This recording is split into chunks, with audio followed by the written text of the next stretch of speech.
start, It's been quite quiet. I'll start the session. Um, It's been the quiet. the It's been too quiet. yeah, suspicion is arising. Um, the the reason why I'm bringing this up, even though it's like a mundane thing, but it's because the amount of traffic that the little guys that are offering a good deal must be seeing, because people are using these bots to trace down and shift away from the defaults. You, Yeah. you know what I mean? Like it's altering spending habits in a way, because you're more with no effort. Like most of the time, it's because of effort that I'm like, oh fuck it, just pay it. But here, it's like no effort. It's almost kind of fun. And then now I got these options, and I'm like, oh really? That's actually pretty good. And so a Mm. little guy with a good offering that passes the AI sniff test, like for example, um, being able to come back with O3 giving you a top quality review This is is an interesting thing I've been looking at, or um, kind of monitoring what other people are doing. Is what is the equivalent of SEO when we're talking about yeah, a right, model getting release? yeah, like being in the model. If you can get your product and company into the model's uh neurons, so that you Yeah. can like the biggest win you could get is to be the default suggestion for particular types of problem or Right. question. Right. Or even just trend upwards. Yeah, And the yeah. what's the chatter at the moment is basically nobody knows. I think And they're there all is a trying way. No, to. there is a way to know, because the way to know um is the same as you could game Google, which is widespread adoption, but also just like genuine good products have a better show now, because SEO Yeah, with but Google didn't have what that same. the thing is, what's a genuinely good product, and how do you let the model know about it next time it scrapes? It seems to know, because the thing is it knows how to compare things, right? Like it went off and it compared these things, and so first of all, if you don't advertise your prices, you definitely won't get compared. Yeah, And see, this is data that was pulled in from the web run. So this is live data off it a seems website. to index Reddit a lot. Did you notice that? Yeah, it leans on Reddit a lot. I think that was part of its training data Hmm. in a big way. But it it sort of like it knows how to compare things, and it knows about qualities, and it almost knows about sentiment. Like fuck, what am I trying to get at here? Like this thing, like it knows how to sniff out a company. Like this was quite. I didn't know that you could do this actually, but to know that the registrar is legitimate, um, there is a registry that IANA holds, right? Mm-hmm. And it's like it appears on the official registry, so it knows how to um, sniff out legitimacy in ways that are irrefutable, right? Like I didn't know about that registry. I probably should, because this is kind of what we do for a job. But um, it's like the products are the way that people find products and choose products already is changing. And then as soon as you've got an autonomous agent that's acting in the background for you, looking at everything you're thinking about doing or have done in the past and being like, hey, I found this better deal for you, then it starts to be very different, I think. I think so as well. And I'm already using O4 to do searches. I've been doing the drone stuff, and it's covered and surfaced some really interesting and appropriate options versus like Google. Google's trying its best. It's furiously trying Google to keep up, sucks. Google but it's sucks it's so just not bad. keeping up yet, No. which is surprising. But it's really not keeping up. Mm. But the it's not clear yet. I think how, and this is a thing. how to game the system. So, way back in the day, it was just a number of backlinks, and so you could get Yeah, buy dirty backlinks yeah, and then get yeah, people yeah, to yeah. search. There's an equivalent yet, as far as I can see. There No. probably is somewhere in there, but because nobody really knows how the training data is interpreted. Yeah, but Um, as soon as some sort of a tweak or a loophole is discovered, then the model makers will patch it and train it out because it will be well, recognized. yeah, but the thing is, I'm starting to suspect that it's not down to the model makers to actually spot those. The model itself will spot those by chatter around it. It's as soon as you get like, hey, Yeah. backlinks work, and they go, Yeah, okay, but so I need to. no model currently live ingests like the model is set and then it doesn't change based on what people are saying to it. That seems to be one of the odd hard lines. The models Yeah, don't self train. Um they don't hear the noise of 1,000 voices concurrently and then be like, oh, yeah, am I because offline? if You know? rumor got out tomorrow that you can SEO the next model by doing this, Mm. then the model will probably pick it up and go, all right, okay, so I shouldn't do that. Um, so I think it's almost self-correcting, but it's still not clear why. I mean, it gets good answers, but where do those good answers come from? It's like, what is good? In the case, What I is think good? there's coherent is one. So if you mentioned if you don't show your price, you can't do a price comparison. But Um, there are taste testers. Like OpenAI employs a large number of taste testers that say mhm. what good is and what right is. And then they try to A B test all their users periodically where you get the two responses to choose from. Like I think it's being like just en masse tweaked by the taste testing systems and it's not right. It's just what keeps people paying, I suppose. Well, yeah, but I think those have a relatively minor impact versus the when you get two results and you do thumbs up, Yep. as a huge amount of additional information, which I think is probably dwarf their kind of bootstrap testers that they've got in. Yeah, I don't know though. I mean, they got a lot of them apparently. They spend a lot of money on it. Hmm. So yeah, anyway, it's all fun and So games, but yeah, whoever figures out SEO for next models is gonna make lots of money. it's But probably going to be controlled by the model makers, eh? Like it'll be up to us to detect whether we did just get SEO'd by a response that they gave that someone else through the back door made a deal to have something pop up. which is similar to SEO itself, because Yeah. Google never publishes their algo, No, no, no, and no. everyone's left running around. It's like, they're It's an just awkward updating. thing, eh? Because like the consumer, the way that money moves is changing radically, and we're like, well, okay, we want to skim some of that, but um, how is it moving, and where will it continue to move? I think is important to have a beat on. My view is to try and understand what they're trying to do, not what the current model actually does. Well, And okay, that's a good way to look at it. I mean, we know that it's gonna come up to real time, right? They're trying to get the models ready so that everything you say to it adjusts its training slightly after a bunch of filters and what have you, right? right, yeah, Yeah. yeah, And so exactly. it's aware of real time everything. It's like, Yeah, and so anything artificial, like you know backlink, harvesting back in the day, that's going to be detected pretty soon.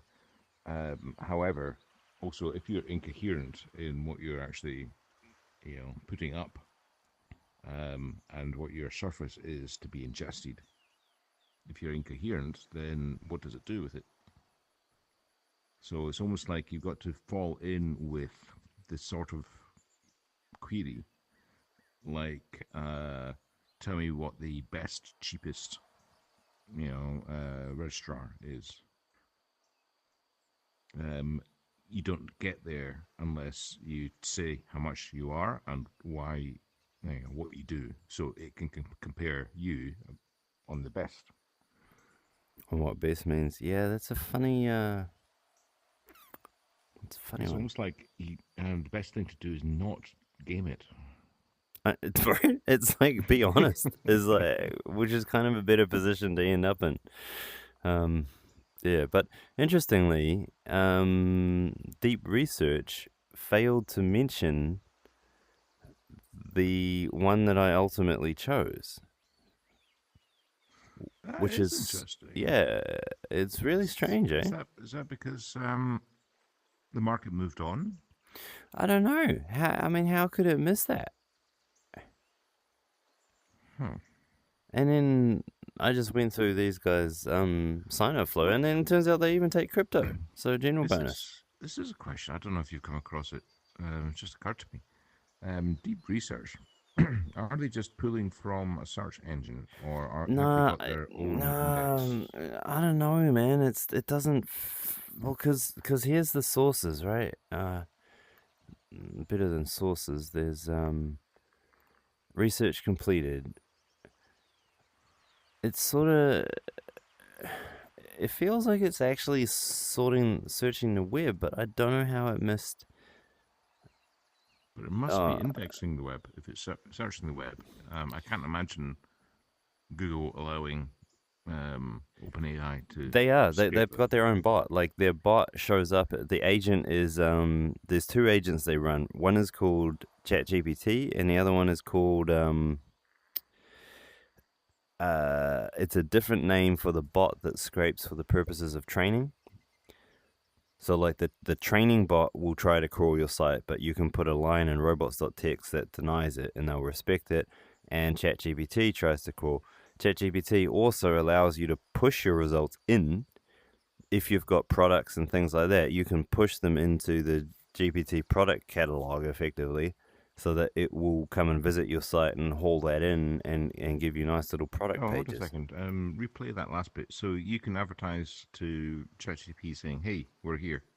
Yeah, So when it crawls, it's like, yeah, oh, okay. yeah, and they give And you that's in their robots.txt, is it? yeah, robots that you got to register with ChatGPT, but you can put extra lines in robots that deny them if you want. Ah, so that means they're running their own crawler. Yeah, and it's a big one. It's a big crawler. Like they are crawling the world. So when you're going to deep research, they're probably going to go to their own index. So your question was, why wasn't the top baked in even mentioned in the deep research? Yeah, it's almost like it missed it, or it was stale web results, or it was something, right? Because they hold a cache of the crawl. Like they don't, when the bot's running, it's not going off and grabbing the legitimate latest freshest copy off the web server. It's just like, this is Yeah, our snapshot of it. you'd expect that. It would need to be sharded and all that kind of good stuff. But Yeah. it's outside of the model. It's not baked into the model. Well, it probably is infrequently. I'd imagine they update the model based on a cache at a certain point in time. Mm. But deep research probably goes off because it can pull back news from 2 hours ago. So that's not a new model. So they're So I going don't. to. Yeah. I mean, that was odd. That was just very odd. I don't know why it did that. I think there's something to be learned here. Uh, I don't know if anyone's published any papers on it, and probably There it's is discrepancy between like what O3 calls up in its search and what deep research comes up with. yeah. Because quite often So I look go at to deep research. this is the this You is want to learn more? this is how they present products now. So that's this is when you've registered your products, and or they've scraped your products. Oh, So these guys have got to end up owning the world, aren't they? well, they sort of already do, right? So they sort Uh, of like, here's all your try before you buy. And that's localized, right? Like that's recommending stuff in Glenfield based on a query that I did because it knows my location. it knows where you are. Yeah, and Well, then again, Google kind of trying to do the same thing. yeah, but Um, they kind of screwed it because everyone started hating Google for that. But here we're like, oh yep, just take it, just be smart. did you try a side by side with Google on that query that produced those results?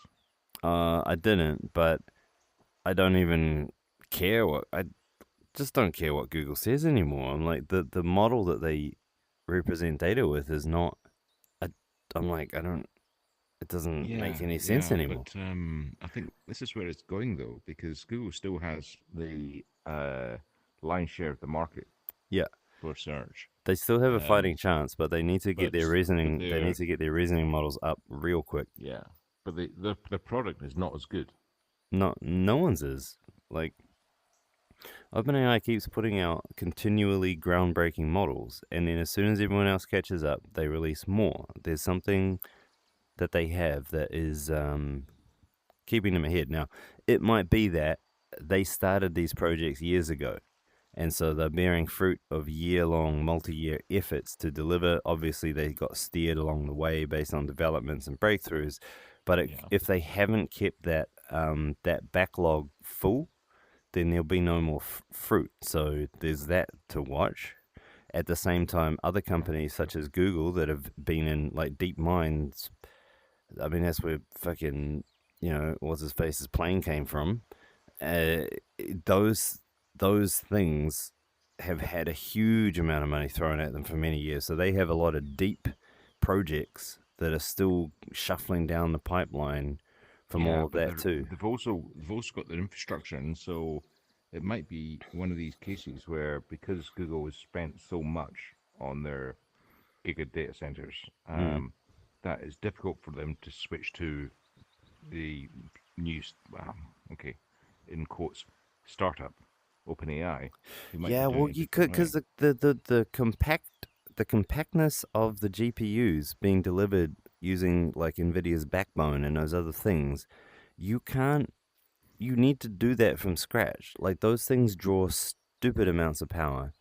You Right. need a new data center every time you want to roll that out. And Right. so if And you you're can not, imagine, the board meeting in Google and saying, right, we need to scrap all our data centers that's and not an yeah. That's an awkward go to conversation Taiwan and ask for some GPUs. And it's like, no, that's not going to happen. because they don't like Google doesn't even register on the GPU purchases list. Like I saw that, but they've got a history of they do have their making own their own silicon. silicon. Yeah, Yeah, but is their silicon any match for Nvidia's? I don't think so. Because But Nvidia if they're is not buying Nvidia's silicon and they're no match for Nvidia, then where does that leave them? well in a difficult place because Nvidia is pitting stuff out of their ass right now. Are they Um, so will Google then be forced to purchase GPU power from a bulk supplier, like a particular data center or something like that? yeah, but then they're having to take a ticket and wait in the queue. Hmm. That's a funny place because they're not stupid. They've got the most free cash of any company on the planet, except for fucking Berkshire Hathaway, but the Oracle of Omaha and all this. He doesn't even care about AI. But Right. they got 70 something billion sitting in the bank, and they're Yeah. not on the GPU purchases list. What the hell is going on? Well, the similarly, surprised. I downloaded the latest uh, OSI for the Mac here, and the AI is a bit rubbish. It was like um, giving it any kind of context, giving it any kind of complex question, even quite simple things. I tried feeding it in because I got the latest OSI down 3-4 days ago. I tried to put through some plain text accountancy, that thing Yeah. that you, um, And it was like making mistakes. And it's like, guys, Apple, you're rich. What's going on? Yeah, not rich enough, eh? I don't know whether it's a battle for talent for It seems building like these a bit of a things, talent or fight, right? Like, because all those companies just ejected a whole lot of, I guess, talent that wasn't AI talent. And if you do know a little bit about AI, you're currently like up for a massive salary at the moment. So these guys are trying to strangle the markets. well, you can see that from the salaries. It's like either of us could go and get six, $700,000 a year, if only we went to California. It's tempting And every day, I tell you. But I know it is. Um, there is a real talent battle here. I think that is the choke point. The second choke point being silicon. But Google is more than capable enough to bake their own silicon, but then they're constrained by the patents. So they have to think of another way of doing it, or simply pay NVIDIA. hmm, It's like, you know, um, giant gorilla meets giant lizard fight going on. yeah, right. It's fascinating, but in terms of uh, what happens in terms of their market share, the results I'm getting consistently from OpenAI far superior Vastly to superior, right? Apple, far superior to Google. Yeah, like it's not even close. It's like why would you? Yeah, Yeah. and I don't know what Grok's up to, but Grok owns a lot of GPU. Oh, Grok is, I think, the angry Street Fighter type. I don't think they're in the same game. Okay, here we go, buddy. Google, Yeah. Who'd Amazon, have, who'd have expected that? Microsoft. Look at that. 500,000 H100 Yeah, GPUs but they purchased. placed their order really early. That's the You know, that's oh my goodness, that's like most of the order is Microsoft. yeah, but it must have been about 2 years ago that announcement came out, where basically they bought out all of the silicon coming out of Taiwan. Right, right, but that is all gone to OpenAI, right? Yeah, that's right. And then Meta is pretty heavy. Google keeps most of its spend on TPUs. Ah, yeah, that's their own silicon. Yeah, Tensor. Um, this is they've decided to go their own way, as the song goes. But there's reports that it's not nearly as fast as it should be on paper, better than GPU because it's dedicated tensor silicon. Right. But it's not. But also the production levels are not nearly at the same level. Yeah, right. And the process, like the node process, like TSMC has got a really good, they're just, you know, nanometer scale. Right. Yeah. Yeah. Yeah. Precisely. So I don't know. If I had any cash, I would definitely be investing in OpenAI right now. In Um, OpenAI, yeah, but yeah, it's that's probably overinflated, that price. well, the thing is, it's like a yacht race. I don't know if you've ever been in one, but if you're in a yacht race and you've got a quarter of a knot faster than the next guy, you're going to win. It can be a really small advantage, but it just accumulates Hmm. unless you fuck up.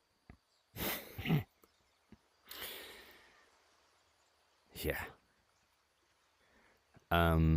Okay. It's really interesting. I've been fascinated by what the market's doing at the moment.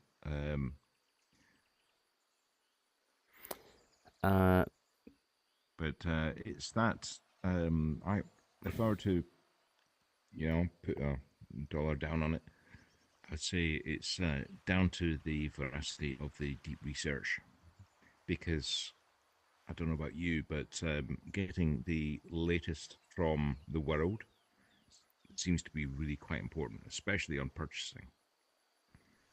Um, Whereas a model has got baked in stuff, uh, but then the next week after the model's released, this outlet holds a sale and then reduces the prices down to 25%. You kind of want to know that. So we're not talking about people using AI for all the niceness of it and cool stuff they can do with it. They want timely information. News Timely. Yeah, timely is and equally news. important. Yeah. And so I guess that's where all these like weird structures like RAG and knowledge base and all that comes from. Is that's why those things have legs, is because it's a way to stuff it into the model. Right, Um, which is where deep research comes in. And although it takes like an atrocious amount of time. yeah, but I mean, like O3's general searching feels like deep researchy enough. Like it does enough searches that I'm like, that's pretty thorough. Well, it does, but you could put a query into O3 and say, "Tell me about Trump's policies on tariffs," and you get a reasonable response. If then you hit deep research, then you get the latest. It's like, oh, yesterday, this court said you can't do tariffs anymore, which is quite key, Right. quite important. Okay. So I got a couple of things to go over. I got out of the rut with Codex, and I got Mm-hmm. a couple of lessons or theories, more like, to share about that. I had some uh, ideas I wanted to talk to you about company structures and location and stuff like that for depending on what the different purposes we want to change them for are. And lastly, uh, lastly, just give me 1 second.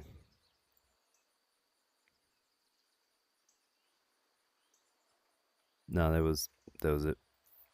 Okay, cool. On this side, just bringing up to date, we'll do this at the tail end about the growing list of people who want to come onto the platform, and also a bit about escrow, which I think I Escrow. sent over, Okay. um, and legal entities for escrow. Right. I mentioned it briefly last time, but been reading up about it. Okay. Well, shall I go on with the codex stuff then? Go for it. Yep. All right. Let me just make that a reasonable size. Okay. So I got out of the dog box with it. Let me try and. I'll tell you one thing though. Sorry to go back to our previous conversation just very briefly. One of the genius things that Google ever did is own the URL bar. I'm I would starting to not. hate on this URL bar.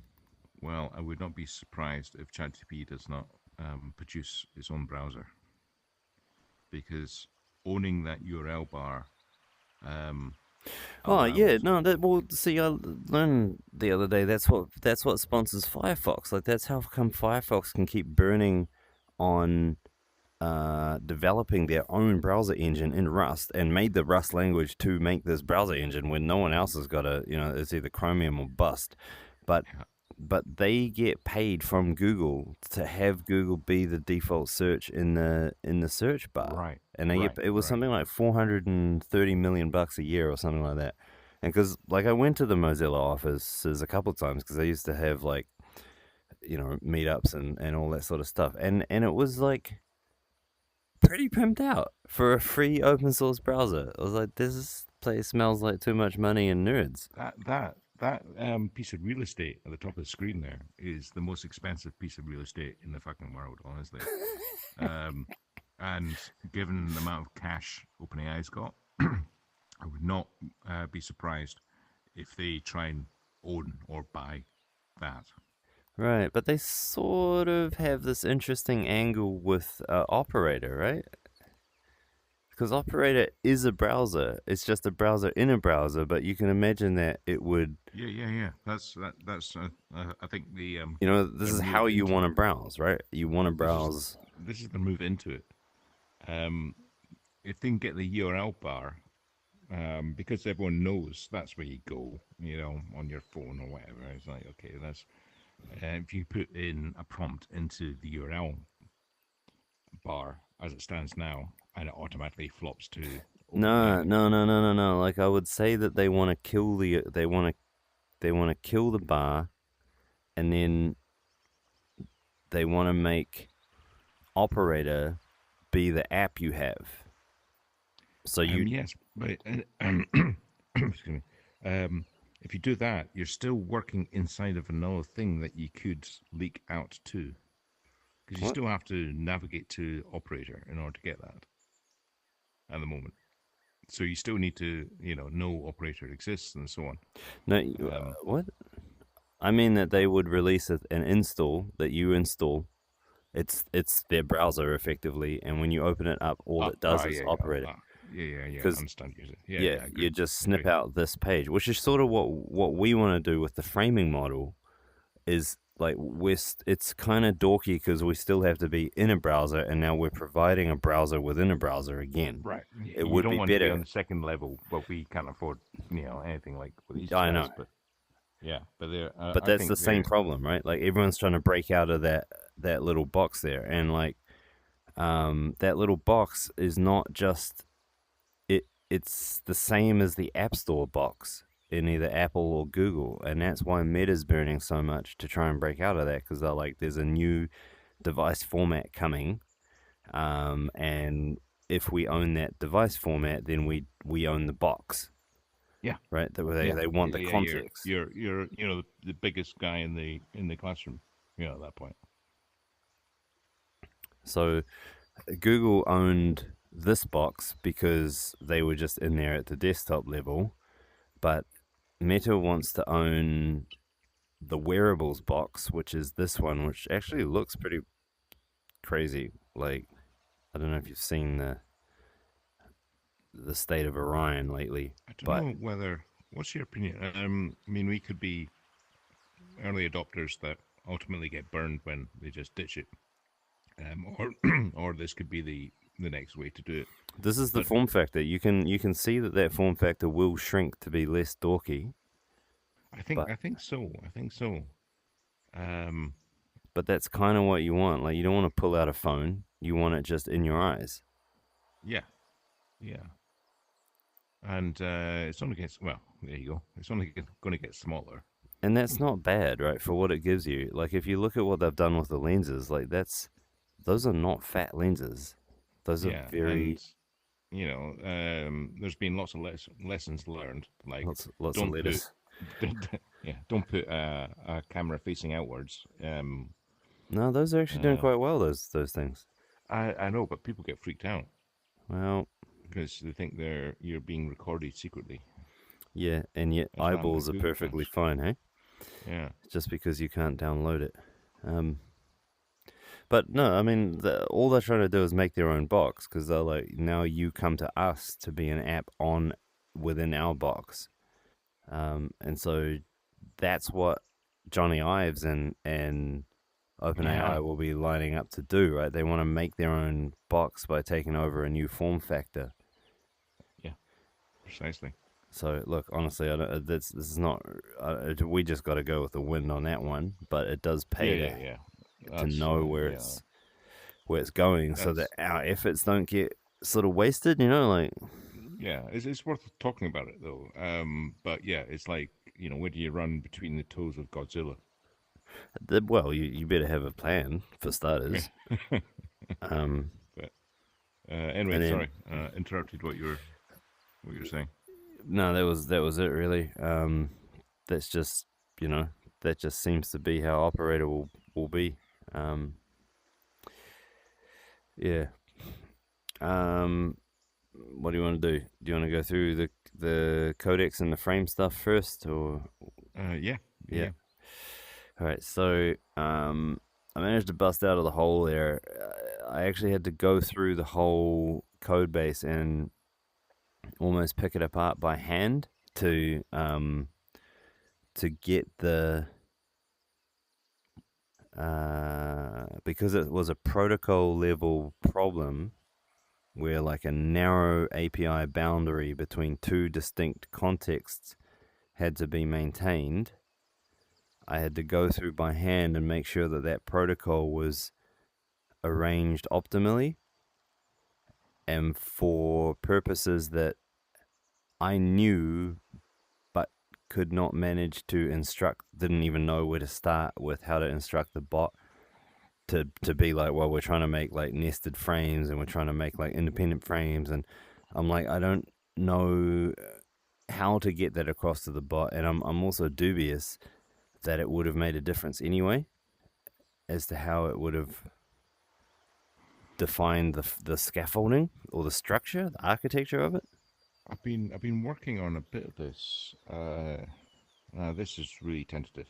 Um, uh, but if you have a base level and then model it with synthetic data, and then point a bot at the synthetic data and ask Mm. it to optimize on a particular thing, then it seems to get better results now. Yeah, Albeit but I've if you only don't been have the seed, you you just need end up yeah burning you need time. yeah it needs something to model, Yeah, which was sort which of let's like see. so. One of the most interesting tactics that I tried was see this pull request here. Yeah. Um, it turns out it's actually simpler in some cases to modify the behavior of the underlying libraries that you rely upon, Uh-huh. which would have been like completely unheard of before. Like that would just be too wild to try. Yeah. But that makes more sense now because it's an already stable, does most of what you want, has documentation, has tests, probably is in the bot's memory, like it knows about this project, it's seen it being used in other projects, so it knows a lot about it. And then you're like, I need it to. So my prompt here was this. I want you to implement a message-based protocol covering the full async iterator API, blah blah blah blah blah. And then Hmm. But then the onus is on your brain to do that.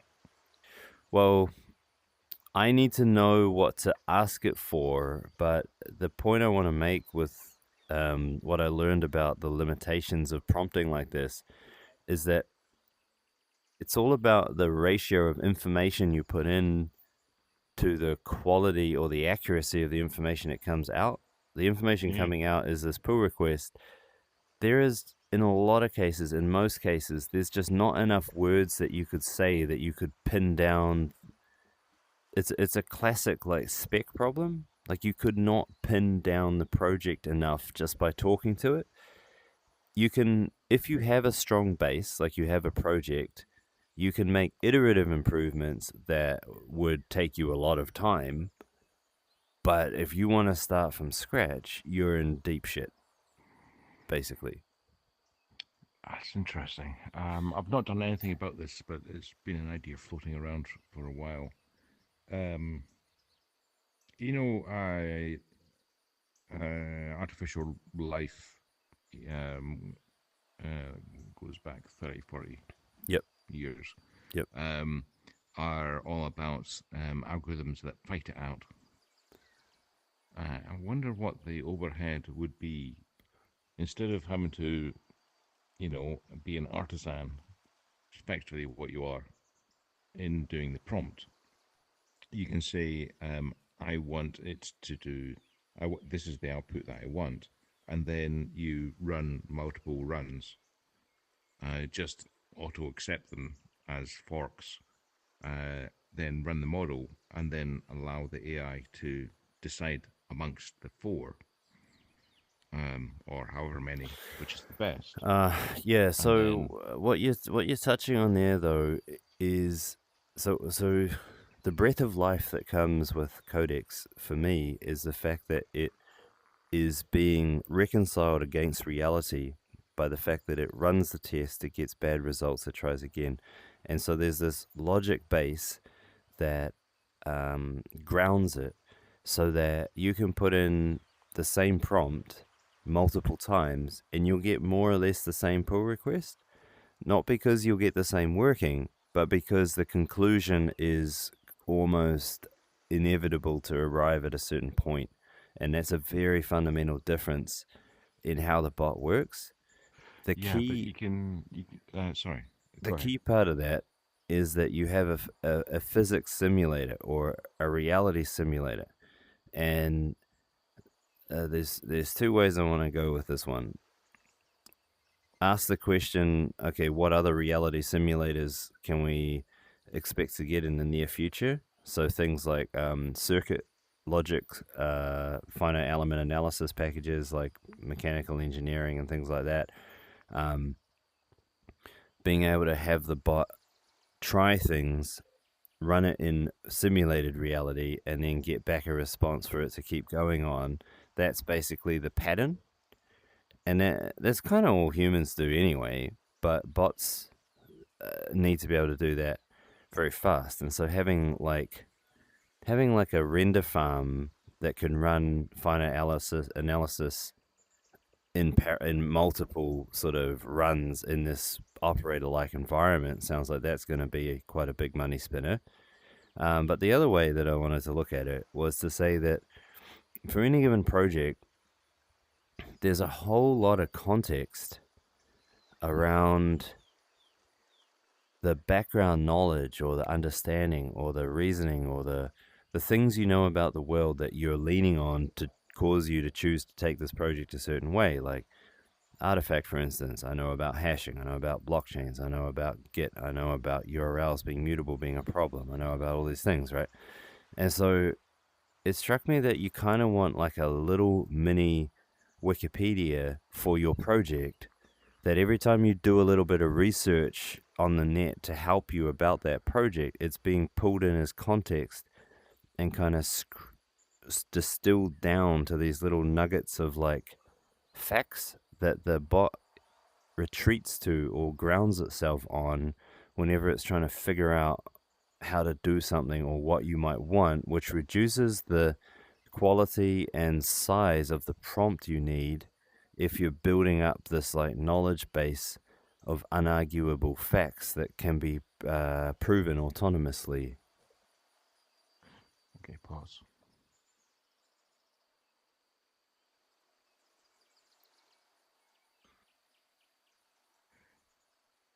Yes. However, that would get you to optimize possibly to a local minima. But that's good though, because local minima means that all the agents converged, all the reruns converged. You want local minima. That's your job as a human, is to spot the local minima and be like, okay, this is how we get out of it. But at the moment, the problem is that the agents can't converge on a local minima if the prompt is too broad or open, right? It's sort of Yes. Yeah. right. Yeah. Yeah. Local Yeah. minima is good. You want local minima because that's when the human comes in. Well, at the moment, the human comes in. In due course, what I'd expect is to have some kind of meta bot who will spot saying, "I've been watching you guys work on this problem, and you're missing this really big improvement over here." Right. Right. And And so then, but that's the thing that we're missing in Codex is a higher level goal bot that sort of sits there and looks at everything that's going on and tries to see the bigger picture, and right, it's the thing that steers the prompts, and so it fattens e- the prompts and it corrects the exactly, attempts. exactly. And your wiki analogy there is very similar to our definitions. It's like, right, here is context. Right. This is Right. what we're talking But about. each one of them would have a little bit of like provability or research. Like you could run some benchmarks or something because those facts need to be reanalyzed or rechecked periodically It's so that they it's don't drift. it's almost like But I tell um you, there's some kind of bot Wikipedia coming where the bots need a way to share things that they've hard won, like they've reasoned about, they've tested them, and they've found these things, and they just build up this Wikipedia that they can all draw on for a fee, and and be significantly more useful. um to break that down a bit. So if you've got um a Wikipedia and definitions, this is where we know this is our now local minima. Um, if you were to provide a bot with here is the ideal, um, and here is an expression of a code base that meets the definitions and meets what we're trying to do and gets these results, these metrics, then you can continue to refine inside of the local minima. But what that also will be able to do is to pop you out of the definitions. It's like, well, if this definition was changed to this, you'd get far better results. If this was an engine, you can go from 200 horsepower to 400 horsepower by adding in, 8 extra cylinders. Yeah, and so those we need to turn all problem spaces into a form where just like a surgical little nick can be Yeah. valuable. But see, right now it's starting to get there, but it's still it can be very messy because there's no force holding them together. There's no like, Well, there's no there is. bots master. It's that bot master right now is your brain. Yeah, and that's what needs to change because my brain is not good at that. It doesn't like Yeah, it. yeah, and because your brain is, meat brain, and can't run, 20 models simulating in parallel Mm. and sit there for 2 weeks and so on. You need to necessarily go to the prompt in order to try and put as much information in there as possible about what your brain is thinking needs to happen.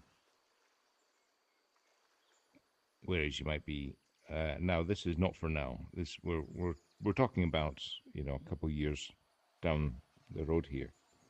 But if you had that kind of metabot looking at the definitions, looking at the metrics that you're trying to improve, looking and being able to take the code base and model it and alter it and run and then check the metrics, then you've got an artificial lifestyle situation where you could, depending on your token burn, you could run as many models as you want and then just kill off the rubbish ones, keep a few of the good ones, and then run again and again and again. Yeah, so that disposable thing, I think that part of the change in attitude that I need for Codex is to actually just throw good quality stuff away. Yeah. Because I can remake it so cheaply. And I think it was the ghosts of the past. Like code was hard won, and quality code was even harder won. And now this thing just fucking But spits it that's a out all over fallacy. town. It's a fallacy of sunk costs, isn't it? Because it's hard won doesn't mean it's valuable. In this case, it often does. Like, I was more meaning that if I spot valuable code, I often try to hang on to it because I know how much effort it was never free before, never free. And so, sure, you could have spent a lot of toil and you got bad code, but if you got good code, you know that there was a lot of toil went into it for sure. Like there was no cheap good code before, and now it's kind of I wouldn't say free, but man, it's disposable. And Right. so like a new someone fresh out of school that doesn't know that pain is actually an advantage because they're like, well, I'll just run it again or I'll just start from scratch, and off they go and they do it. And so my point to that is to say that we can see now ahead of time that as models pervade into areas like biological sciences, mechanical engineering, all those kinds of things, they will have that same issue where the intellect will start to become so cheap and good that it should be disposable, but they won't be able to throw it away. And so we can turn up with an advantage in those areas because we've, along with many other lessons, we've learned some difficult, humbling lessons about AI ahead of time. And so we're now better to go into these other areas. I agree. Good question. Uh, I've never known anyone more open to the idea of throwing away a complete code base than you. God knows how many times you've done it from way back when. I don't know what version of the chain tech that you've got now. Chain tech. That's a good way to describe it. Yeah. The chain You've thrown tech. away so many code bases. Now that process was largely driven because you could see that this local minimum was not good enough Yeah. Yeah. versus metrics. Yeah.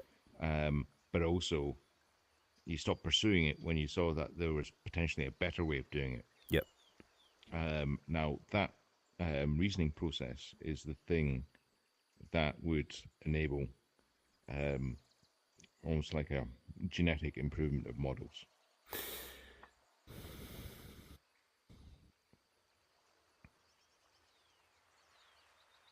A survival of the fittest improvement, right? Right. So I guess now this power that Codex brings allows me to even pursue parallel development where cost restrictions and time resource constrictions prohibited that. So I can now focus on what should be the connecting methods between all these bits. And I got several good ideas, or let's just call them ideas until they're proven. And we can do these sort of like driving range, test range things using Codex to see how far you get. And so what we had to burn the majority of our several $1 million on was actually doing what Codex can do in half a day, which is here's a particular line of inquiry. Let's see if that's good because it looks good, but it might not be. And so go. Oh, flawed because, because this, right? Like here's a good example where it's like, worked for 14 minutes and then came back and said, sorry, can't do what you wanted. It sort of works and it does simplify the code base a lot, but there's this shortcoming where, right? And that was where all our money went.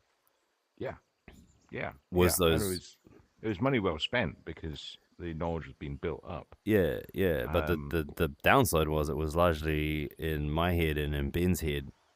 That was the bottleneck. And people couldn't handle the fact that these test results were coming back with no joy. But that was the point. Like, otherwise we could have all been running down that path and, the monkey spaceship for a time was going well. Progress was great. We could end up saying, right, here is a wheel. It's got 4 sides, 90-degree angles on each corner. It's like, well, yeah, okay, so you optimize for that. There seems to be a few items here that needs to be part of that process, though. The first one is metrics, as in what is better and what's worse. Yep.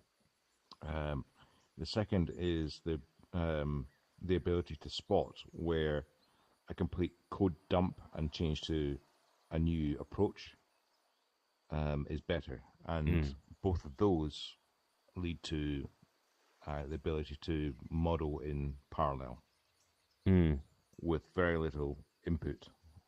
If you can flop to a complete solution and then run a test against a metric, then you're off and running because you could just do that 20 times. And your thoughts are around what we're trying to achieve here. What's the metrics? We're trying to optimize for I don't know, friction on a wing or, horsepower steering on an engine. Yeah. So we're not quite there yet, not with Codex, but I can imagine a world where on the Dreamcatcher, we can kind of experiment with those types of things. They feel remarkably close. They really do. They Um, do, and for simple questions like, say, accountancy, it's probably there already, because mm, the closer you get to the edge of chaos, where you really are looking at someone bringing in new information, usually a human bringing in new information, but inside of a well-formed and well expressed, coherent, and correct system, like accountancy or law is another one, um, should be the same possible rules now. should apply, right? The same rules apply. Okay, well, anyway, I guess that's my lessons from battling with Yeah, I Codex. think I think we've peered into the future a bit there. I'm not sure whether that changes anything you're doing. It it doesn't, but I guess it changes what we want to be shooting for, and what we want to be shooting for is massive disposal, like just like hundreds of thrown away, killed off, looked Right. good Yeah. things. Like Yeah. Yeah. that's how Yeah. that's what the smell of success is. It's the Yeah. sort If of it the costs GPU like a few sweating. dollars to recreate a complete, code base, Yeah, run that code base and see if it's better, yeah.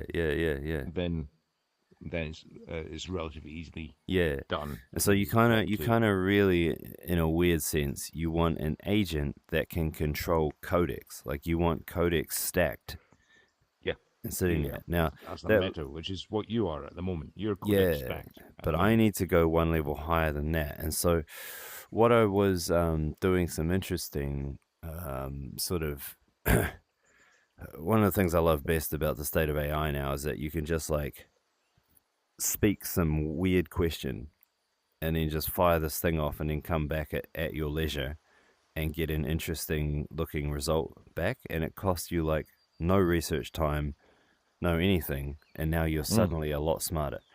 Now, one such example was that I asked it to draft me articles of incorporation um, for a company that is under the absolute control of an AI agent. Oh, that's interesting. Okay. What did it come up And with? now, A just minute, 34 before we get seconds, actually. going, find me any company that has put an AI in absolute control of it. No. Okay. That's not surprising. And so It's looking at DAOs. DAOs are somewhat similar, but they're not trying, AI. DAOs are trying, but there sounded like from this, um, it started calling it the ADS, which is the Autonomous Decision System. Yeah, But it's not bad. it was It's very saying good. that if you have one director, or at least one director, that Mm-hmm. basically is committed to being just a rubber stamper, Mm-hmm. then you can basically do it, as well as offering solutions to any counterparty that enters into an agreement with you can have some recourse if you didn't follow the ADS. That is remarkably similar to the Glass GLAS company that Yeah. I mentioned last time. That essentially has two directors, but they hold escrow and other services so that you don't have to. Yeah. And they're looking after the system, not Yeah. after the Yeah, specifics. and that it turns the director into someone looking after the system and monitoring the ADS and basically being the guy with the axe over the nuclear control rods. Right. So, if in that structure, if you had at least one natural person who was responsible for the functioning of the system that was there in order to have AIs run legal entities, I'd assume that would flow quite nicely into existing legislation because you still have a director. There might No, be. what I'm getting at is that it's perfectly fine to have a director. We can set up a charter that basically requires the director to be beholden to this ADS, and we can implement a range of measures, such as like allowing anyone who wants it to have a share, which would give them the rights to sue the director if they broke their charter duties to follow the ADS. Yep. But the simplest way is what I feel like is a gonna be a booming area, is to set up an entity that can do, like, you hire someone who's like a member of the bar, and they act as an agent on behalf of the company. And so you got the director is separate to the acting agent. The acting agent is contractually bound to the ADS, and the director simply satisfies the needs of the institutional connection to have a natural person be responsible. And so if you set up companies that can provide these agency services, then you can start to have very strong guarantees that whatever that company does, because the agent's only going to do what the ADS said, that company will adhere to the ADS, and it's sort of all you really want. That's true. There still needs to be an oversight because that's what directors are there for. Yeah, It's- directors are the oversight, the ultimate oversight. But yeah. the ADS, I mean, it won't be long, and I mean like 6 months, until we can produce a system that's reliable enough. And who cares about efficiency so long as it's like, Sure. cheaper than a It's got to be coffee. more efficient than people. Yeah. Yeah, and it's reliable enough that it can actually make good business decisions. I think you're right. Let me think about that.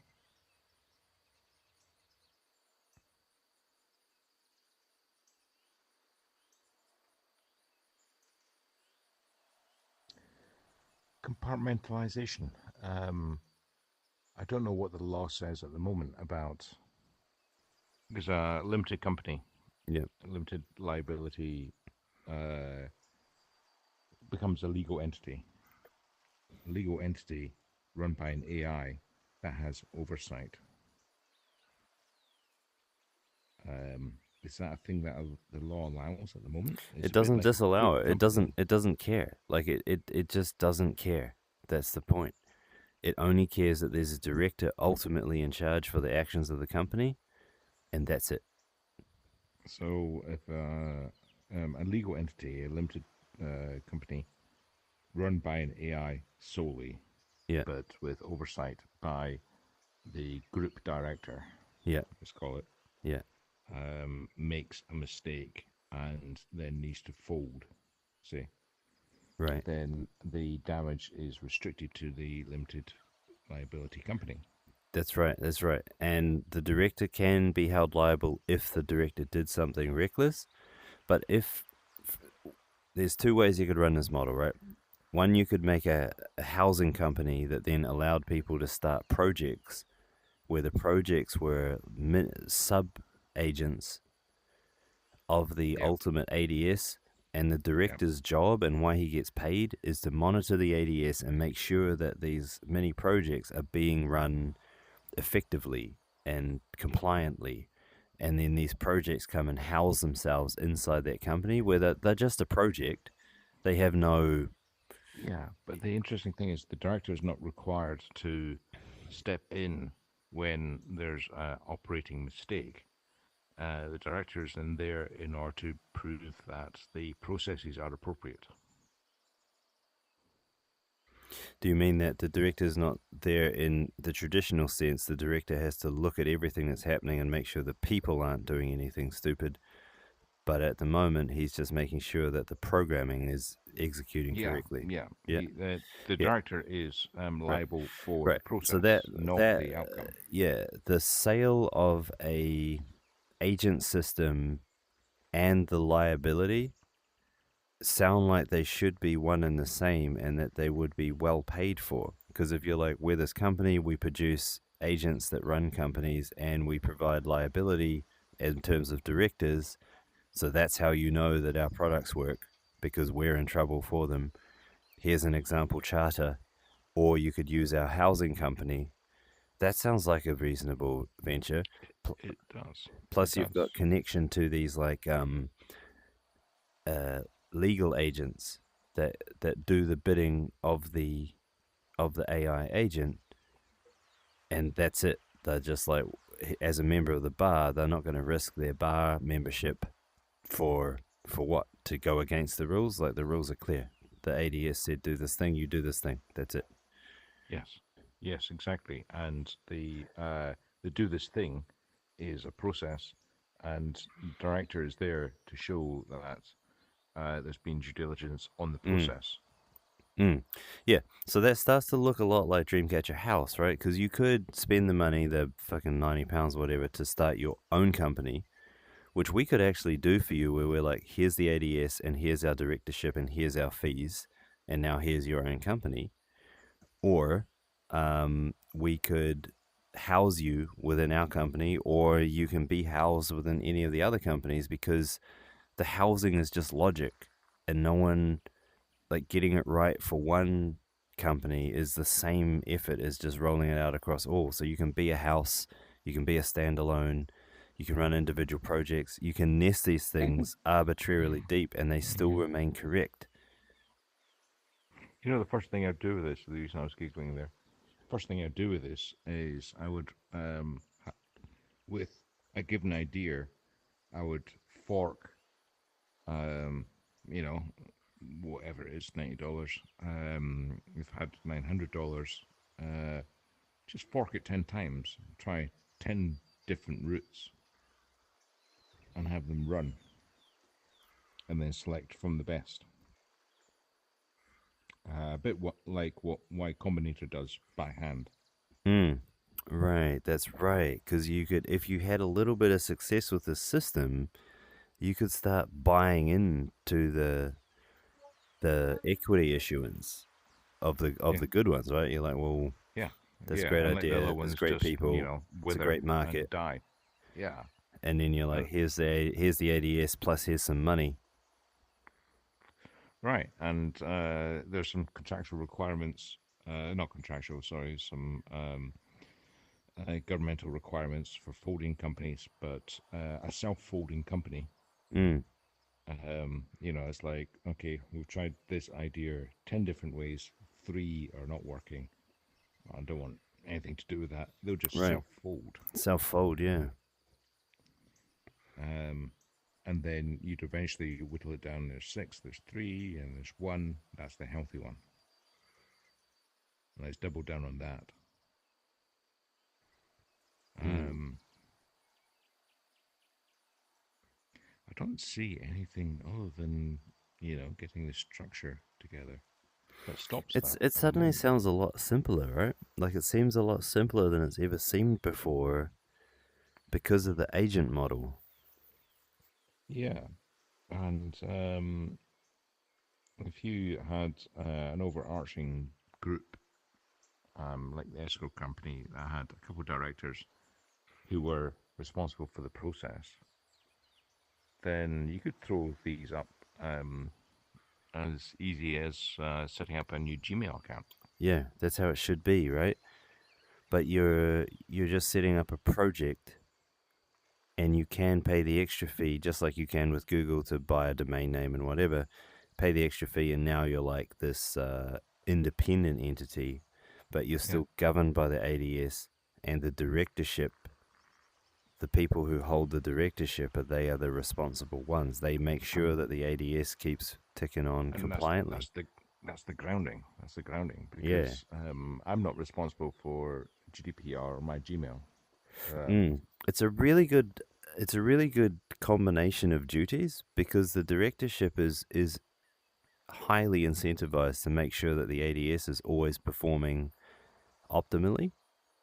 And so Yeah. the two, selling the two, go very much hand in hand, right? If you were just selling ADS, that's sort of not the same, but the strength is in bundling it with a service attached to an agent. But a human attached to an agent is always a great model. Yeah. Yeah. And I'm really attracted to this parallel idea. because there's Yeah, always more than one way to skin a cat. absolutely. And there's also more than one cat to be skinned as well. So Exactly. Yeah. if we take this is a preliminary search result, but if we just take this as being correct, we should race to be the first one to do that, because that's almost trivially easy once you have an agent platform up, which we should have within the next few weeks. I mean, it's kind of there. That's what's Yeah. annoying. It's like it's pretty much there, except it's missing the framing API, Yeah. which is really just a surfacing problem as opposed to a logic problem. Um. Yes, but it's also a logic problem because law is well formed. Very malleable to AI. Right. I So like I like like this idea. the programming of the agent becomes an issue. But that's a great technical issue. It's one that you would want to pay for. Like you would want to pay extra for your tokens to be certified to be compliant. You would Right. not want to cheap out on those tokens because your company could go under, or like you could be your own director and you could run the ADS and you could pay for the ADS. You could buy some insurance that the ADS was working correctly, or you could purchase the directorship to be external too, which is like the way that you could be anonymous and start a company, or that you could be trustworthy, very trustworthy, because particularly if the directorships were trustworthy people, they would imbue that trust upon the companies that were operating. So you get a couple of big names in there, and now suddenly it's like, these are fucking very reputable things. But the concept of a zero liability company, which means that I could come in and be completely anonymous and start this company and I will follow the rules.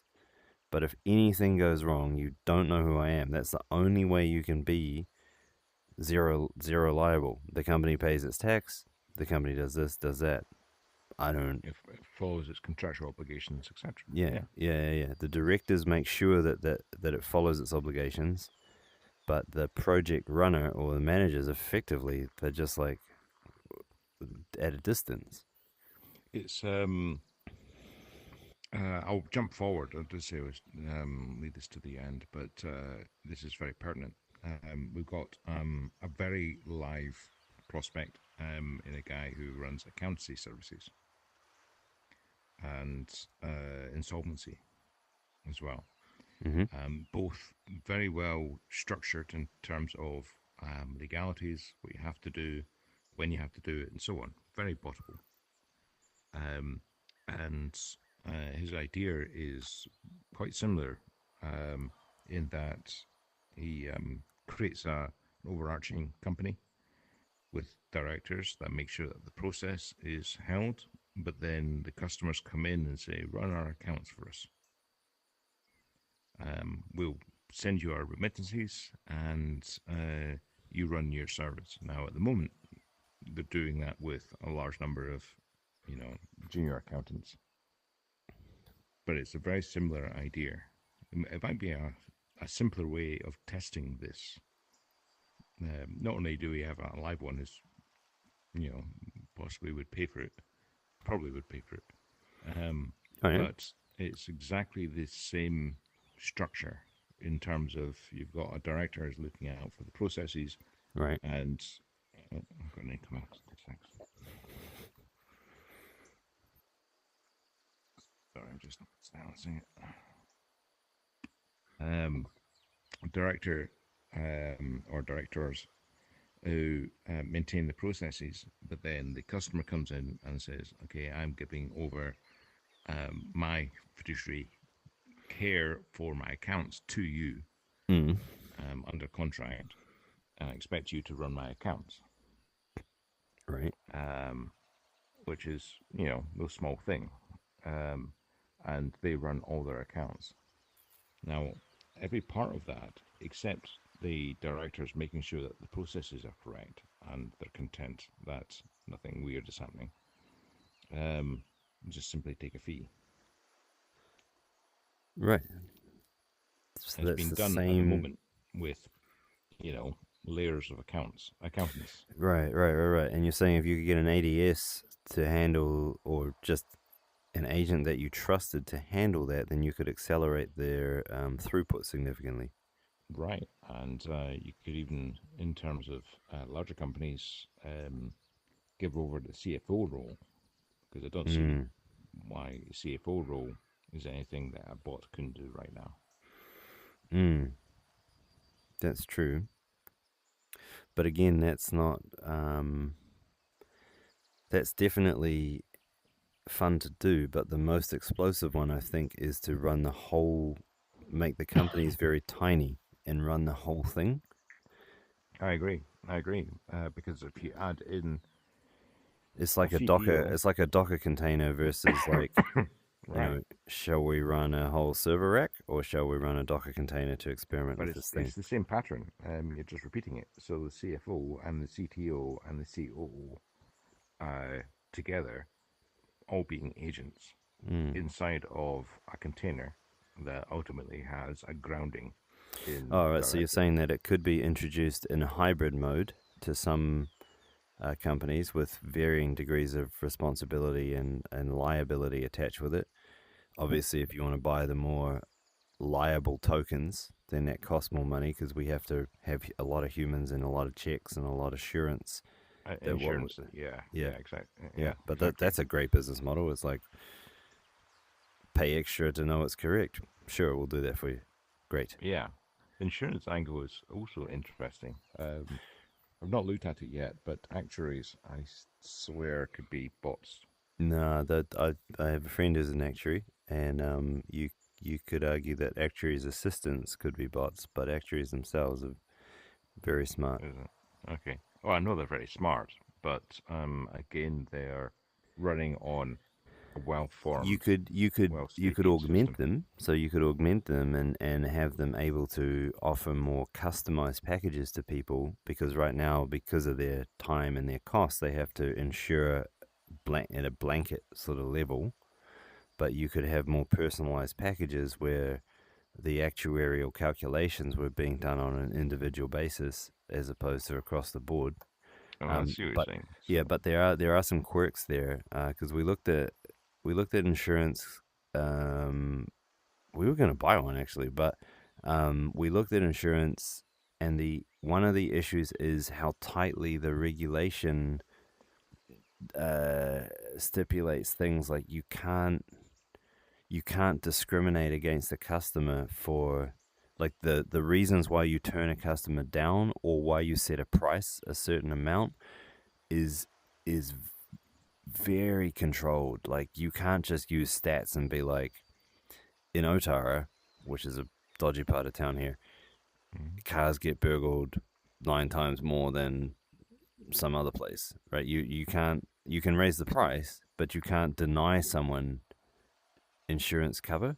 Like, it's a very And that can still be rule based, I guess. And this is a bit of a rabbit hole, but it's an interesting one. As an actuary, how much is subjective?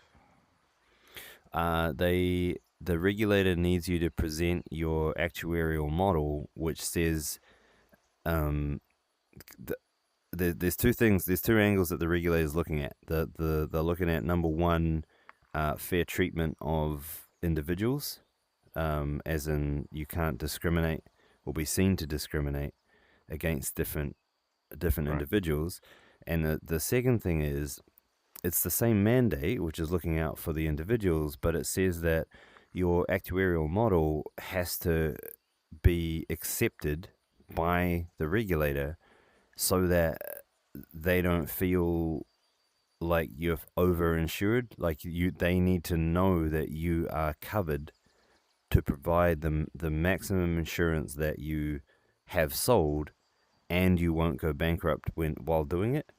And so you have to prove your model, and they're like, okay, that's your model of reality, and we accept this or we don't accept that. Then, second of all, show that you have the funds to back the worst case scenario of that model, And what a lot of insurers do is they have like they purchase insurance from higher, bigger insurers, and they're basically just reselling the overarching like Lloyd's names.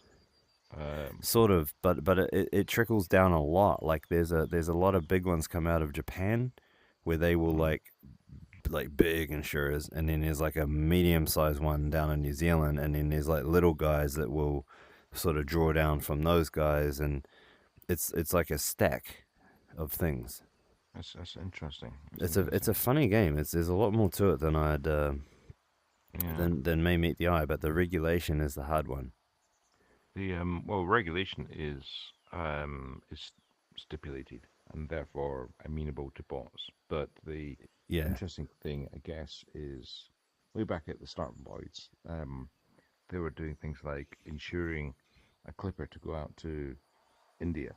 Mm. Uh, the first, clipper to go out to India, you don't have enough stats to know what the Yeah, risk that's right. is. That's right.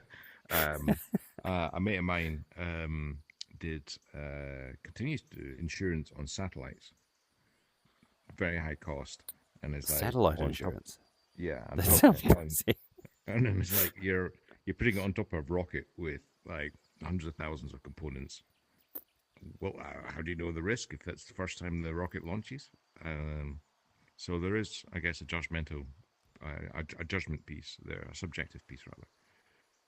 It's an interesting thing. It feels like it, I think you're right. It could certainly be the case, a similar model where there's one actuary or a couple of actuaries looking at a process of a number of bot farms who are churning through and then presenting them with, right, here's our reasoning, here's how we meet the regulation, here's the end result, and also has access to their accounts. And so, okay, so if this rocket goes boom, you're not Mm. going to be bankrupt. Um, Hey, so maybe having like a how did I lose that? Can you still see my yeah, screen? I Yeah, see that. I don't know how Yeah. that got lost. So setting up, you could use a DAO for that structure and give the ADS a bit more power, but I don't know if it's really worth the extra overhead. I don't know. It Not really sounds, looked at it. yeah, nah, I do know actuaries, get a lot of cash for what they do. yep, Um, but to roll it back a bit, in terms of I kind of spinning up parallel companies for an idea. It's like I have an idea. I don't know yeah. exactly That's where kind it's going of to go. that's the model, right? And then if we can, like, it's a massive long shot, but if we can somehow get it so that we can cheaply register the stock of those companies, like there's a number of places in New Zealand that do that already, where they sort of semi-register the private company stock as a public tradable thing. If we can get that going, that sort of even in a restricted form, like accredited only or something like that, like that becomes a lot more fun. Wouldn't Like, you be able to? I don't know. Wouldn't you be able to buy stock in the holding company? yeah, you could, but you'd need to be accredited or BFFs, so business associates, friends, or family. Ah, all right. Okay. So Yeah. you could and you couldn't, but it's more like if you can be allowed to solicit the public, then things get a lot more fun. But either way, having a restricted stock market is, I mean, that's what companies have anyway. That's Yeah. trivial, relatively speaking. Yeah. Um, yeah. So Hmm. yeah, how did you get on with that one pager? Did you get any? Shit. So I'm still working on it. Oh, okay, Um, that's good. The other thing I wanted to mention was the I stopped working on the Xanadu stuff yeah. as we discussed. Yeah. But the gentleman I'd been having a conversation with to get that the spec information from Mm. reached out again and sounded like quite interested in what we were doing, and arranged to have a call on Wednesday. So Yeah. it'll be like an hour Okay. chat, and I'll try and get to the bottom of like what's their.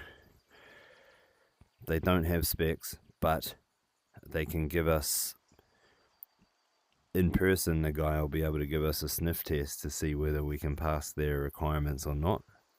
Yeah. So And also, it'll be useful to learn who's still active in that yeah, field. right. Like what's happened, and you know what other attempts are in progress, and things like that. So yeah, I'll keep you posted on that one. That's pretty cool.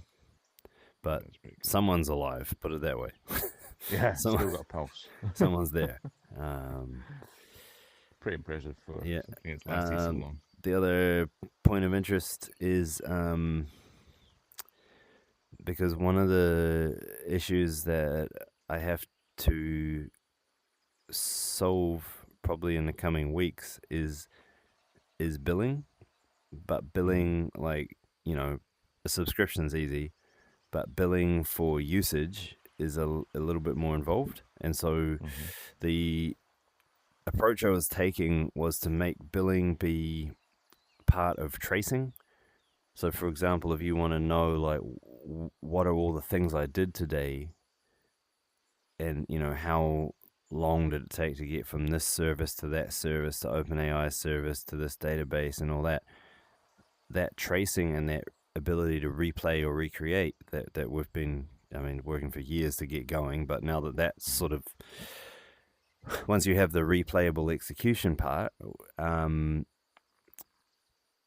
wanted to make the billing be the same as that. So it's like billing is just counting up all your traces, Yeah. and the trace contains the amount that you got to pay. And then this next bit might be controversial, but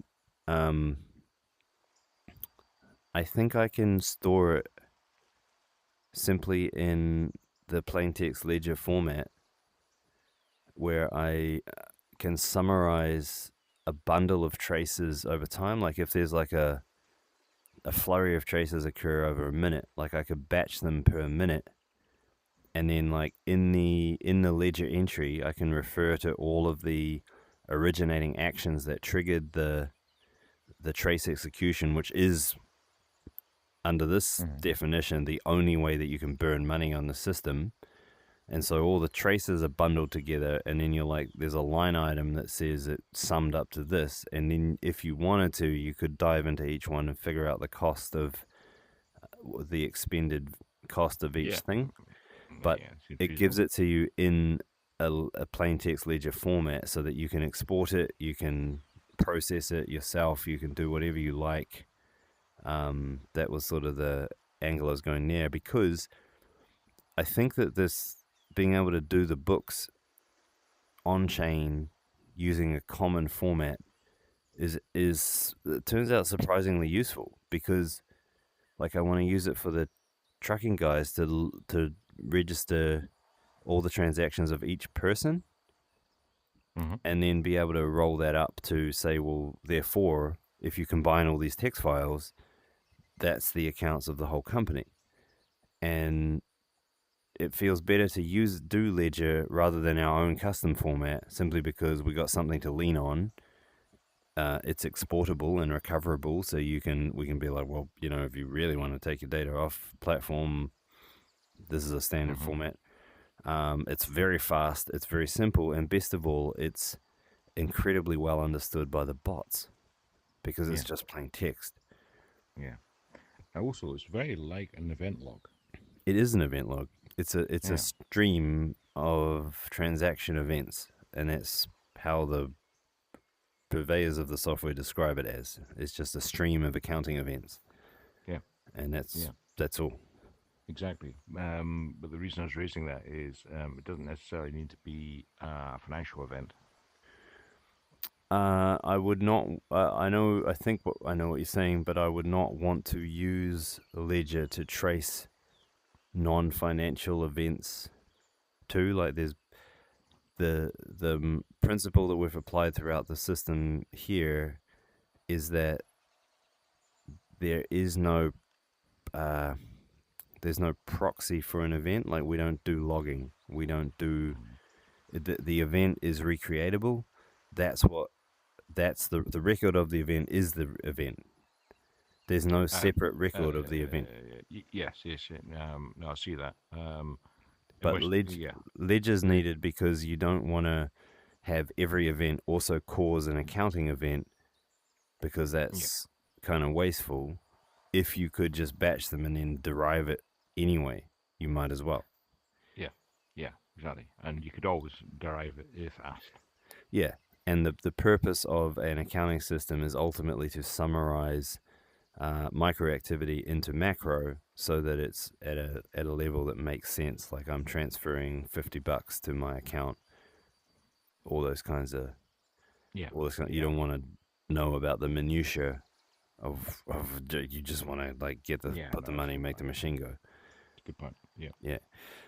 But what seemed interesting while I was looking into that area is that there is a a force that I hadn't noticed on the SaaS systems around where they keep these flat tiered subscriptions because doing per event billing is actually quite technically hard for a lot of systems. Hard or expensive? Aren't those the same thing? Um, not necessarily. Hard as in it's difficult to get a solution, but the solution might end up at zero cost per transaction.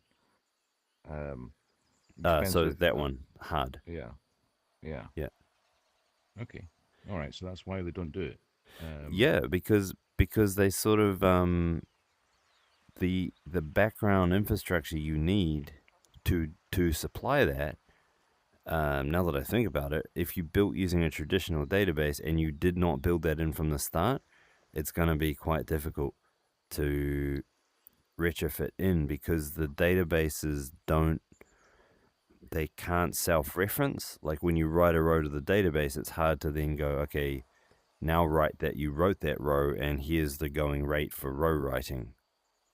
Right, and that going rate to row writing depends on the size. If you're having 1 millionth of a cent, as you Yeah, know, your unit. yeah. And there are some other factors too, like a lot of people just want the predictability and all that. But the issue, the issue that agent-based platforms bring is that they can be extraordinarily bursty, and they should be.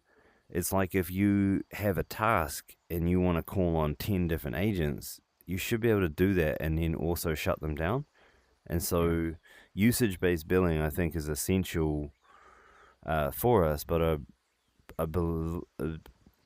I'm seeing a lot of difficulty in, like, it's not that common because it's hard to do, but we have it by default. That's a good thing. The way I'm thinking about this is your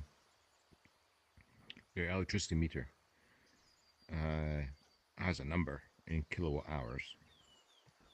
It's trivial to take that to your supplier charges X for each kilowatt hour. Right. And then if you wanted to, you could figure out how much you owed. But that kilowatt hour thing, the electricity meter just ticks up, ticks up, ticks up. The being able to predict, okay, I'm going to have like an hour long shower. How much is that going to cost? That's a different issue. But having that kind of granularity, um, I think is better. And I hear what you're saying that some people like predictability, but you can get Yeah. the same thing by You can, capping. right. If you had fine grain, you can go coarse. But if you Yeah, have coarse, it's not, you may not be able to go granular in yeah. an And economic way. again, it's a well known model. It's very rare now, but we used to have electricity meters where you put a 50p piece in physically into Oh the yeah, I electricity saw meter, that. I turn saw it, that. and It was like then a when you card, run out, and yeah, everything goes dark, and you go, all right, yeah. It's put another kind 50p in. of dystopian, but yeah, that's kind of funny. It's kind of good. Yeah. It is because you know you're only getting charged for what you've used, and you can never run up a huge bill because it just goes dark. It says insert another 50p piece. Your next task is clear. And then you're running around thinking, and we got a 50p piece in your student flat. Talking from experience. And then you try and figure out whether you can make a mold and then freeze water to act like a 50p piece enough to Right. Right. Until the guy comes to collect all these that never damn worked. coins. I tried it once and it's like, no, it didn't work. Did I mention that I found that the Tornado Cash core actually has a JavaScript module that does a lot of the crypto in there? Oh, no, you didn't. That's No, impressive. so the Tornado Core, you can actually that they very kindly made the mixer be pure JavaScript, and you can just run it. So all we need to do is maintain a ledger, run the JavaScript mixer, and so long as we can reliably execute it, you can have the same mixing properties that they Yeah. had. Really I mean, neat. that's just a sort of That's really neat. That's it's neat. a free little novelty win. I mean, I don't know. We're certainly a ways away from being genuinely decentralized, so it's not gonna Yeah. it's not gonna mean much. But that's that. I think that's kind of all the things I had to bring to the table tonight, buddy. Okay. Well, I think I've actually uh, intersected the stuff I was going to talk about, which is basically there's a guy with cash. I took him through, the whole Dreamcatcher thing. His currently he runs a company that has a whole bunch of accountants out in India who are registered in the UK, and effectively they outsource accountancy products. Excuse me, and insolvency. He's also looking into hotels, specifically around um, things like having tokens if you use the hotel a lot, identification of who they are, and so on. And he's got a few good ideas that way. Yeah, excuse me. Got Okay. something in my throat. But yeah, essentially I went through that as we were talking through. Can you give me a second? Sure. I need to take a sip of water here.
You're back. Sorry about that. Hey, that's all good. Got a thing in the back of my throat. Yeah, so it's a live one, but interestingly enough, is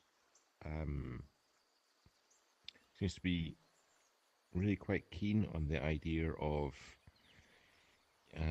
having a system, but then also ambiently getting additional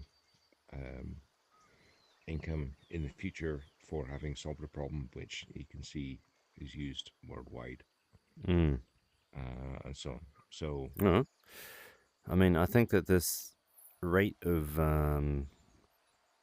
once we have the working system going, I think the rate of lead gen will go up like a probably an Yeah. astounding amount if this is how much interest there is with just We've got at least a you know, dozen super live crappy ones. version. Yeah, got a dozen live ones right now who are all thinking it's a billion deal. Mm. Um, Hopefully it all works out. I mean, I'm sure there will be some shocks from some people where they're like, "Oh, that's not what I thought it was," and you're like, "Yeah, sure, okay, next." yeah, But yeah. But the um, thing is, with so many, sure, maybe you're 25%, gonna get yeah, half, or even most yeah, might yeah, think, yeah. but if there's at least one, then we'll learn a lot by servicing it. Mm. Um, yeah. So what else? We still got the drones thing going on. Still got the TFU going on. Still got Tanzania going on. Those guys are live. They're really keen for the reasons I went through the other day. Got Uganda and Kenya, of course. Yeah, I don't know. I don't know what to say. Our hopper is pretty fucking bulging.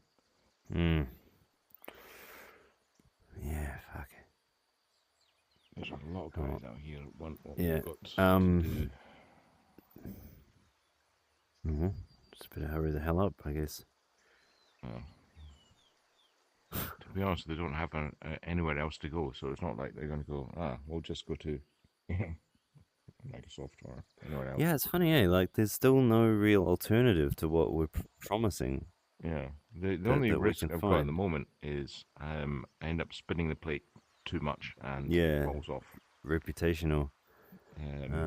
But That's even then, like, if you get it up and running, eventually, you know, like people get over it and they're like, "Oh, yeah, okay, it took you some time." You're like, "Yeah, mate, it yeah. was hard." Well, yeah, exactly. Like the trucking guys. Yeah.